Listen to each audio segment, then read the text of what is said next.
ولا تنابزوا بالالقاب، ایک دوسرے کو برے لقبوں سے نہ پکارو، اور کانے اور پٹیرے اور بھینگے، اسی طرح وہ لمبے چھوٹے، اس طرح کے ناموں سے منع کیا ہے۔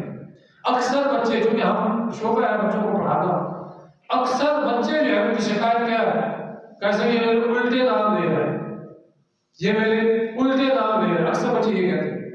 الٹے نام لینا سخت گناہ ہے، اللہ کے قرآن مجید میں بیان ہے، نام ہوا جو والدین نے رکھے انہی ناموں سے ہی پکارنا چاہیے، کسی کو بھی غلط لقب نہیں دینا چاہیے۔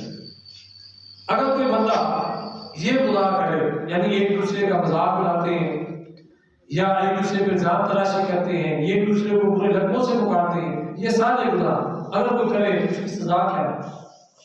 اللہ فرماتا ہے بئس اسم الفسوق، کتنا برا نام ہے فاسق کہلانا، بعد الایمان، ایمان لانے کے بعد یہ میں یہ سمجھوں کہ میں تو مسلمان ہوں، میں تو مومن ہوں، میں ایمان لایا ہوا ہوں، لیکن اللہ کے ہاں میں مومن نہ ہوں، معاذ اللہ میں فاسق ہوں۔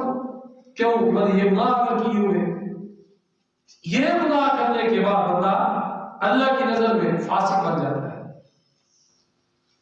اس نے فسق کیا، یہ گناہ کر کے، الزام تراشی کر کے، لوگوں کا مذاق اڑا کر اور لوگوں کے برے لقب، برے نام رکھ کر وہ اس نے فسق کیا ہے۔